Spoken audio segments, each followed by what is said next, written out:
नमस्कार मित्रांनो, आज मी तुम्हाला छान अशी कथा सांगणार आहे आणि ती कथेचं नाव आहे the story of two seeds, म्हणजे दोन बियांची कथा. तर त्या दोन बिया कशा असतात, दोन्ही सारख्या असतात का, त्यांच्यामध्ये दोघींमध्ये गुण सारखे असतात का, तर ते आपल्याला बघायचं आहे आणि ते आपल्या जीवनाशी संबंधित आहे. तर दोन बिया ह्या एकत्र पडलेल्या असतात.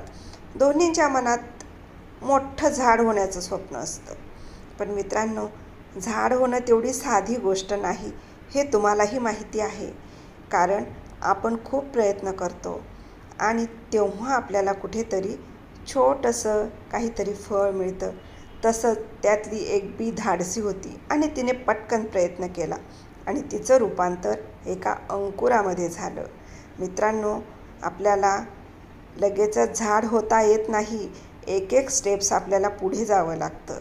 तर धाडसी बीने प्रयत्न केल्यामुळे तिचं रूपांतर एका अंकुरामध्ये झालं आणि छान असा हिरवागार अंकुर जमिनीवर दिसू लागला. आणि तिचे प्रयत्न खूप मोठे होते, म्हणून ते अंकुराचं रूपांतर एका रोपट्यामध्ये झालं. ती रोज थोडी थोडी वाढत गेली. वादळ, पाऊस, ऊन सहन करत होती आणि हे सगळं सहन करून ते छान असं रोपटं जमिनीवर डोलू लागलं.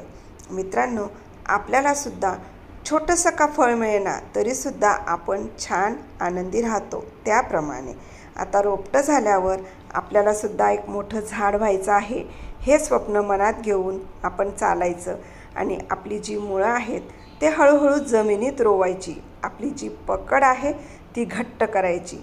म्हणजे आपण एखादा जो मार्ग निवडला तो आपल्याला पुढे चालू ठेवायचा, त्यावर आपलं अस्तित्व निर्माण करायचं आणि मग हळूहळू आपलं रूपांतर झाडात नक्कीच होणारच. हे ध्येय आपण आपल्या मनाशी बाळगायचं.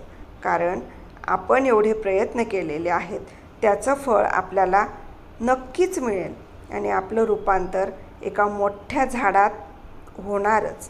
तर मित्रांनो, प्रयत्न करणं ही खूप मोठी गोष्ट आहे. आपण प्रयत्न सोडले तर आपल्याला काहीही मिळणार नाही.